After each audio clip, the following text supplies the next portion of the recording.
The man at the microphone had been a footballer himself once. He had played in Spain, knew the game, understood the pressures. And yet what he said that afternoon, in front of cameras and journalists and a room full of people who would carry his words to every corner of the country, was not the kind of thing a man of experience should say lightly. He said Cristiano Ronaldo was finished, not slowing down, not in a difficult period. Finished, past tense, a career in its final chapter. A player who had arrived at Real Madrid as the most expensive in history and had spent the years since declining, slowly and then quickly, toward irrelevance. He said the numbers didn't lie. He said the body eventually surrenders to time, and time had come for Ronaldo. He said it was natural, inevitable, nothing personal, just the brutal mathematics of professional sport. The room agreed, or at least the room did not push back. Heads nodded. Questions followed in the same direction. The consensus was comfortable and shared and felt in that moment unassailable. That was on a Thursday. On Saturday, Ronaldo played. What happened in those 90 minutes is what this story is about. But to understand what happened on that Saturday, you need to understand what had been building for months. You need to understand the specific texture of the criticism that had been directed at Ronaldo during his years in Spain. Where it came from, why it was different from anything he had faced in England, and what it cost him to endure it while building something that his critics, right until the moment it was undeniable, simply refused to see. Real Madrid signed Cristiano Ronaldo in the summer of 2009 for £80 million. The number was staggering. It broke the world record. It broke several world records. It broke the concept of a world record, really, because it was so far beyond anything that had come before that the usual context for understanding transfer fees simply didn't apply. The Spanish press reacted with a combination of awe and skepticism that would come to define their relationship with him for the next decade. Awe, because the number was impossible to ignore, and the player was impossible to ignore, and the signing represented an ambition that Real Madrid had not shown so openly in years. And skepticism, because £80 million is not just a number. It is a claim. It is a statement about what a player is worth, which is also a statement about what a player will produce, which is also a statement about what will happen if he doesn't. From the moment he arrived at the Bernabeu, the £80 million was not a price tag. It was a standard, and standards in Madrid are applied with a consistency and a lack of sentimentality that players from other leagues sometimes find difficult to adjust to. The Spanish football press in 2009 was sophisticated, well-resourced, and organized around two competing loyalties that structured almost every conversation about the game. On one side, Real Madrid and everything associated with them. On the other, Barcelona, specifically the Barcelona of Pep Guardiola, of Xavi and Iniesta and Messi, of tiki-taka and positional play, and the football philosophy that was, in that moment, being described in terms not far removed from the miraculous. The rivalry between these two institutions was not just sporting, it was cultural, political, almost theological, and the terms in which each side was discussed reflected that depth of investment. Messi was Barcelona's. Ronaldo was Madrid's, and so the comparison between them was never merely a comparison between two footballers. It was a proxy war, a debate about styles and values and what football was really for. Barcelona's press understood this and used it. Madrid's press understood it and used it. And Ronaldo, who had arrived as the most expensive player in history and who carried the explicit expectation of being the answer to Messi, found himself at the center of a debate that was not really about him at all. What the debate was about was this: is individual brilliance, the kind that announces itself, that celebrates itself, that is visible from the back row of the stadium, worth as much as the collective intelligence that Barca were producing? Is the player who scores 40 goals a season doing more for his team than the 11 who pass each other into spaces their opponents can't find? Is football art or mathematics? Is it beautiful or is it effective? And is there a version of it that is both? Ronaldo was positioned as the representative of one answer. Messi, increasingly, was positioned as the representative of the other. and the Spanish press, which had access to both of them, which covered both teams, which needed to sell newspapers to audiences with strong feelings about the answer. The Spanish press found the comparison irresistible and used it every week. What this meant for Ronaldo was a specific kind of scrutiny. Every statistical comparison was drawn. Every trophy, every award, every goal was measured not just on its own terms, but against what Messi had done in the same period. A hat trick was not a hat trick. It was a hat trick against the backdrop of whatever Messi had done that week. And if Messi had done something comparable or more extraordinary, the hat trick was subtly diminished. A poor performance was not just a poor performance. It was evidence in the ongoing argument about which player was superior, which philosophy was correct, which city deserved to be considered the center of the football world. For a player with Ronaldo's particular psychology, intensely competitive, acutely aware of his own standing, constitutionally incapable of accepting that anyone was ahead of him, this environment was designed almost perfectly to get under his skin, and sometimes it did. The press saw it when it happened. There were moments on the pitch when the frustration was visible. A gesture, an expression, the way he received a decision that didn't go his way. There were press conferences where the composure slipped just enough for a headline, and every one of those moments was amplified, examined, held up as character evidence, added to the file that the critics were building. The file said, brilliant but vain, prolific but selfish, a scorer of goals who plays for himself rather than the team, a man who cares more about individual records than collective achievement, a competitor whose ego, in the end, makes him smaller than he should be. None of them could agree on quite how to say it, but all of them felt it. And in the seasons when the goals came slightly less easily, when a knee issue or a muscle strain removed him for weeks and the team played differently in his absence, the file grew thicker. The narrative compacted. The conclusion approached. He was brilliant once. He is declining now. It happens to everyone, even him. What the critics were not accounting for, what they couldn't account for because it happened in the same invisible spaces where everything that actually matters in professional sport happens, was what Ronaldo was doing about it. He had heard this kind of thing before. In England, the criticism had been about diving, about theatrics, about whether his talent was real or decorative. He had answered that with 42 goals and a Ballon d'Or. Now in Spain, the criticism was different. It was more sophisticated, more patient, more willing to acknowledge his gifts while insisting they were somehow insufficient. The English press had questioned whether he was good. The Spanish press, some of it, had accepted he was good and was now questioning whether good was enough. In some ways, this was harder to answer. A specific accusation, you dive, you cheat, you're not strong enough for this league, can be answered by proving the specific accusation wrong. A more diffuse criticism, your brilliance is the wrong kind of brilliance, your goals are individual rather than collective, your presence in the team produces less than it costs, is harder to pin down, and therefore harder to disprove. But Ronaldo had one answer that he had always believed in absolutely, and it was the same answer he had given in Manchester. Work. Specifically, targeted, ferocious work in the direction of whatever the criticism was pointing at. If they said he was declining physically, he would attend to his body with an intensity that would make the decline impossible. If they said his numbers were dropping, he would attack his own game with the same analytical rigor he had always applied, looking for the adjustments that would make the numbers rise again.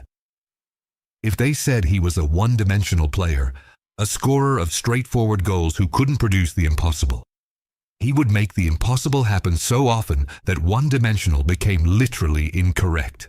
He had always done this. The specific quality of his self-improvement was not just effort, but intelligence. He was not a player who simply worked harder than everyone else. There are players who do that, and it produces competent professionals rather than legends. He was a player who worked harder than everyone else and also thought more precisely about what to work on, who studied his own weaknesses with a detachment that is genuinely unusual in an athlete of his temperament, who could set aside the ego that the press so frequently criticized in order to look honestly at what needed to be better. The ego was real. The press was not wrong about the ego. What they were wrong about was the relationship between the ego and the work. They saw the ego as something that interfered with improvement, as vanity that prevented honest self-assessment. The truth was more complicated. The ego was also the engine. It was the thing that made the criticism intolerable. It was the thing that made mediocrity, even temporary mediocrity, something to be attacked and eliminated rather than accepted and explained away. You cannot work as hard as Ronaldo worked without a reason to. And the reason he had, the absolute refusal to be considered lesser in any context by any person for any length of time, was the thing his critics were diagnosing as a flaw. It was not a flaw. It was the source. The match on that Saturday was at the Bernabeu. A league match, not a final, not a European night, the kind of game that the casual observer might classify as routine, but that, in the context of what had been said in the preceding days, was anything but. The atmosphere inside the stadium was complicated.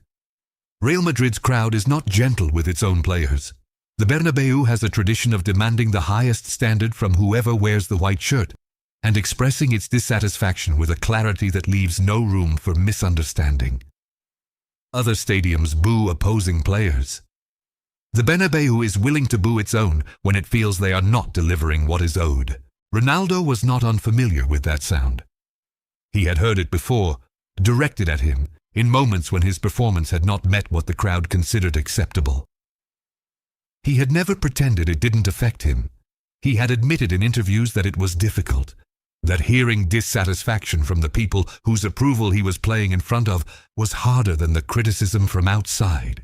That particular honesty, rare in an athlete who generally projected invulnerability, was one of the things that made him a more complex figure than the simplified version the press preferred. But he had also learned something about that sound.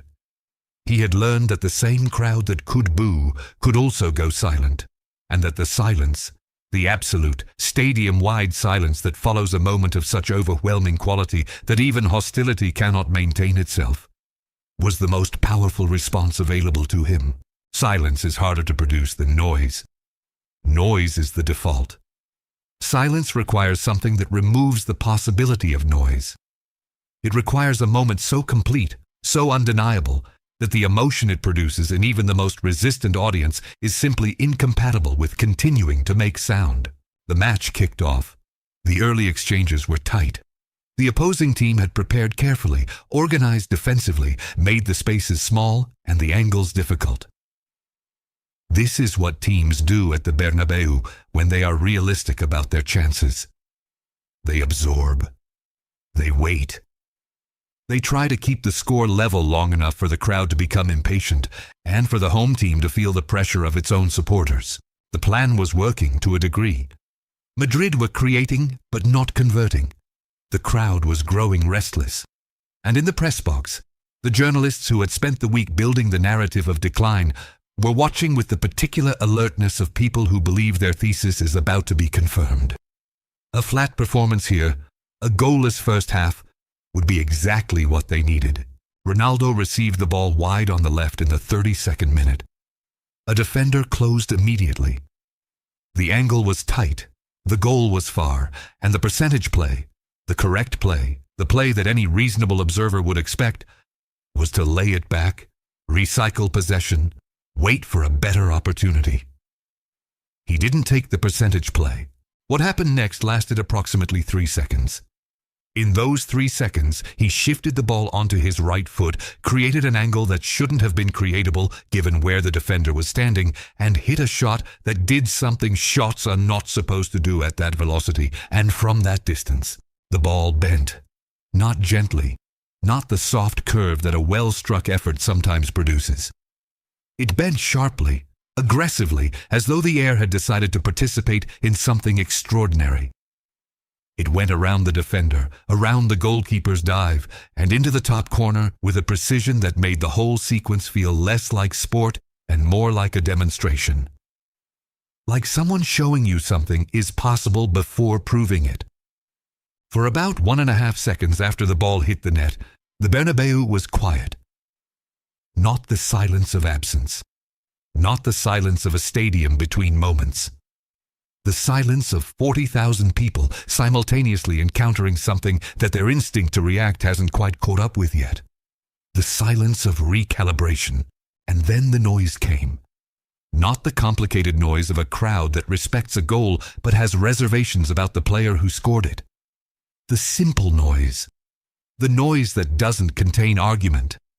The noise that is just recognition. The sound that human beings make when they see something that requires acknowledgement. In the press box, a few pens were put down. He scored again in the second half. The second goal was different from the first. Close range, instinctive, the product of positioning and timing rather than the kind of technical extravagance the first had required.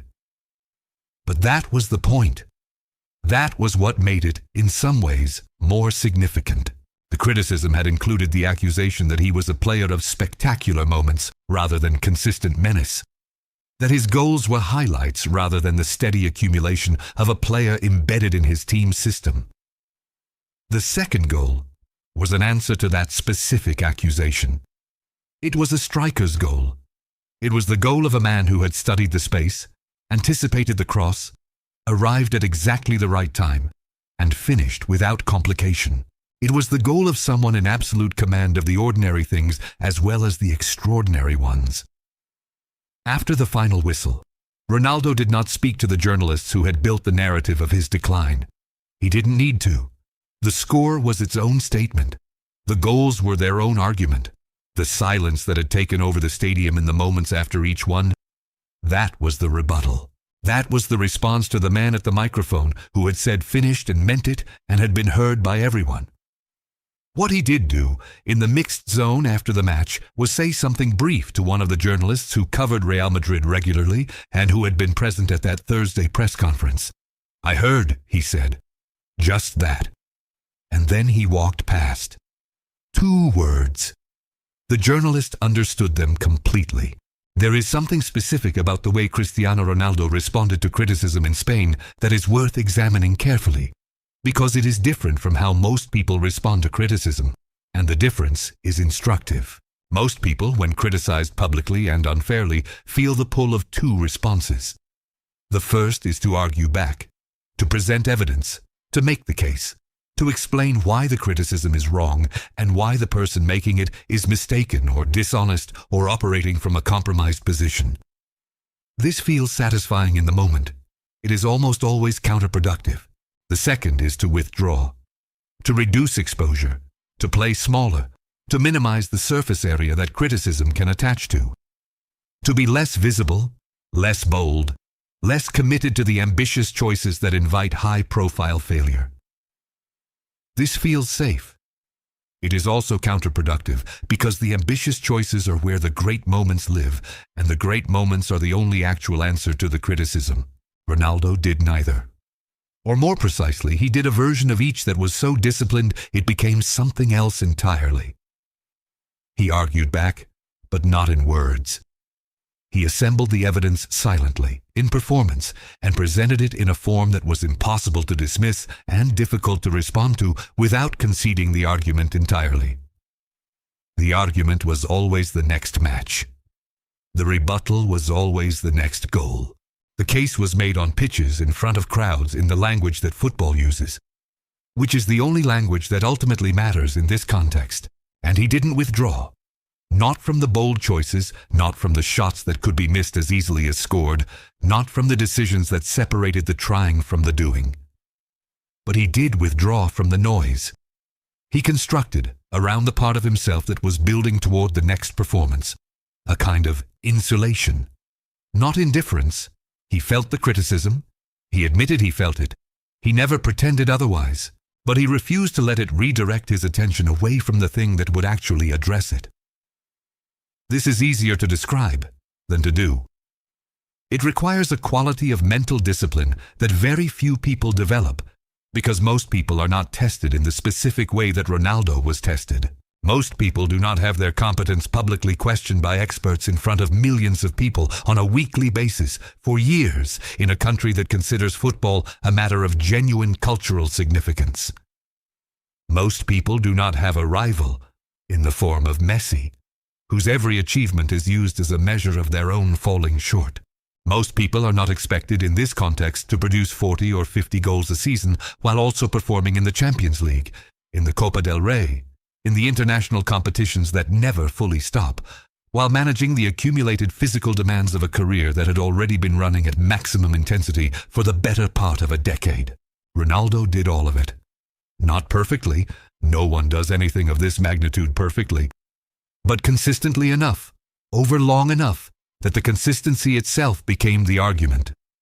Not a single great season, not a single exceptional match, but year after year of output at a level that had no precedent in Spanish football and very little precedent in the history of the game. The Spanish press had to evolve. It did it slowly and with more resistance than the English press had shown, because the comparison with Messi made every concession feel like a loss in a larger argument. But the evolution happened. The file that had been built, brilliant but declining, prolific but diminishing, was quietly set aside as the evidence refused to support it. What replaced it was something more accurate and less useful as a narrative. This player is among the greatest who has ever played, and what we are watching is not a decline, but a continuation.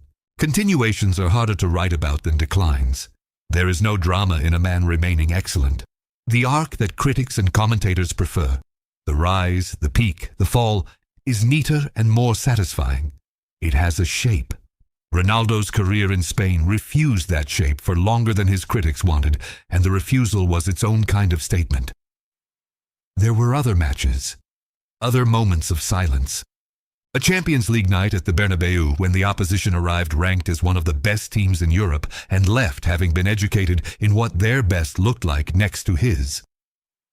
A Clásico at the Camp Nou when 80,000 Barcelona supporters arrived expecting confirmation of their team's superiority and instead watched something that no amount of partisanship could argue with. A final in Lisbon when the weight of everything, of the expectations and the criticism and the years of comparison and the question that had followed him since he arrived in Spain, compressed itself into a single night, and he answered it with the clarity that only elite performers achieve when the moment is large enough to match their preparation. In each of these moments, the pattern was the same. Criticism, doubt, the convenient narrative, and then the pitch, and then silence. The silence is the detail that matters. It is the detail that gets lost when these stories are told as straightforward redemption narratives, as stories of a hero who triumphed over adversity. The silence is not just the absence of criticism. It is the specific, recognizable sound of a large number of people simultaneously updating their understanding of what they are watching. It is the sound of a narrative being revised in real time. That revision is never comfortable for the people doing it. It requires admitting, at least to themselves, that the confidence with which they had arrived at their earlier conclusion was not fully justified. That the story they had been telling, to their readers, to their audiences, to the public who relied on them to make sense of what was happening on the pitch, had missed something important. That the player they had described as finished was, in fact, not finished, and that the evidence for this conclusion was now in front of them and was too clear to look past. The silence is the sound of that admission. It lasts only a moment before the noise returns, before the crowd finds its voice again, before the commentators find their words, before the newspapers find their angle. But in that moment, in the gap between the goal and the reaction, something true is happening. Something that is usually hidden beneath the noise is briefly, undeniably visible, and Ronaldo knew. He always knew when it happened. You can see it in the way he celebrated. Not wildly, not with the exaggerated gesture of a man surprised by his own success, but with a specific, contained intensity that suggests someone arriving at a place they had always known they would reach. The celebration of a man who had made a promise to himself and had just delivered on it. In the summer of 2018, Ronaldo left Real Madrid. He had been there for 9 years. In those 9 years, he had scored 450 goals, more than any player in the club's history, more than any player in the history of a club that had been collecting the best players in the world for over a century. He had won 4 Champions Leagues. He had won the Ballon d'Or 4 times while at the club. He had scored in finals, in semi-finals, in the matches that the rest of the world would later remember as defining moments of the era. The press conference at which his departure was announced was not like the one from 2006 in England, not charged with hostility. It was something closer to complicated grief. The journalists who had spent years building and rebuilding the narrative of his decline had to confront, at the moment of his leaving, the totality of what he had actually done. And the totality was simply difficult to process. 450 goals in 9 years for one club, in a league that had Messi in it, against opponents who had organized themselves specifically to prevent him from scoring, who had studied him, planned for him, built defensive systems around the singular aim of stopping what he was most likely to do, and who had not succeeded. Not consistently, not enough. There was a moment at that press conference when a journalist who had been covering Real Madrid for the better part of 2 decades, who had written things about Ronaldo that had not always been kind, was asked what he thought Ronaldo's legacy at the club would be. The journalist took a long time to answer. And then he said something that was not what the room expected from him. He said that the most remarkable thing about Ronaldo's time in Madrid was not the goals, as extraordinary as they were. It was the response. Every time the criticism was loudest, the performance that followed was better. Every time the narrative of decline was most confidently expressed, the evidence against it was most emphatically delivered. He said he had covered a lot of footballers, a lot of careers, and he had never seen anyone answer that particular pressure with that particular consistency over that length of time. He said, the silence after those goals. I'll remember that. Here is what that journalist understood, and what the man at the microphone earlier that week had not. When you make a public declaration about another person's limitations, you are doing 2 things. The obvious thing you are doing is making a claim about them. But the less obvious thing, the thing that the best competitors understand, and that most critics do not, is that you are also providing information about yourself. You are revealing what you believe is possible. You are showing the boundary of your own imagination. The man who said Ronaldo was finished was not lying. He was not being malicious. He was making his best assessment of the evidence available to him, filtered through his own understanding of how careers work, of how bodies age, of what the historical pattern of elite athleticism looks like. His conclusion was reasonable, given those inputs. What he didn't account for was the possibility that the player in front of him operated outside the historical pattern. That the relationship between age and physical capacity that applies to most professional athletes had been partially renegotiated by a level of physical discipline and intelligence that he had no real framework for. That the decline he was predicting was based on averages, and Ronaldo had spent his entire career refusing to be average even in the things that players generally cannot control. This is the thing about elite performance at the highest level. The people who observe it, even the experienced, even the knowledgeable, are constantly underestimating it. Not because they are incompetent, because the highest level of human performance is genuinely hard to model from the outside. What it costs, what it requires, what it produces, these things are not fully visible to anyone who is not inside the experience. The critics who said Ronaldo was declining were watching a player who had quietly and without announcement reconfigured his game for the next chapter of his career. They were watching a player who had studied the data on his own performance with the same analytical precision he had applied at 22 and 25 and 28, who had identified what was changing and what could be preserved and what needed to be replaced, and who had made the adjustments. They were watching a player who no longer relied primarily on the raw pace that had been one of his weapons in his 20s, who had instead refined his positioning, his timing, his reading of the game, his penalty box intelligence to compensate for and eventually supersede what time had taken.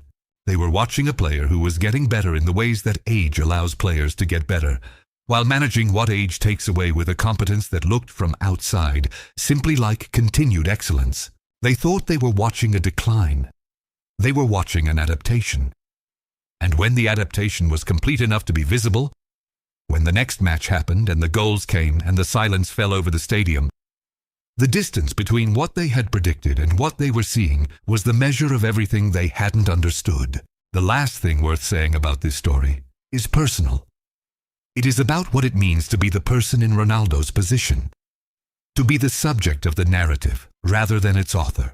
There is a specific kind of loneliness in being widely and confidently misunderstood. Not the loneliness of isolation. Ronaldo was never isolated, was surrounded by teammates and coaches and family and the enormous apparatus of a major football club.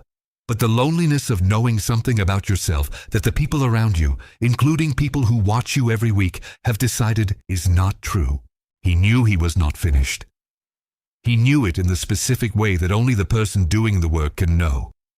Not as a hope, not as a defiant claim made against the evidence, but as a fact grounded in what his body felt in training, what his numbers looked like when he analyzed them, what the improvements he was making would produce when they were complete. He knew it the way a carpenter knows a piece of furniture is almost done. Not from the outside, but from having made every cut, driven every joint, understood every part of the structure. And he had to live with that knowledge in the face of people telling him, confidently and publicly and with apparent expertise, that he was wrong, that the thing he knew to be true was not true, that the structure he was still building was already collapsed. This is the specific test that this story is about. Not the test of the match itself, not the test of the goals that silenced the stadium. Those are the visible external tests that everyone can see and assess. The real test was the weeks and months beforehand, when the criticism was loudest and the evidence was still invisible because the work was still incomplete. The real test was getting through those days without letting the noise replace the knowledge, without letting other people's certainty overwhelm his own. He got through them.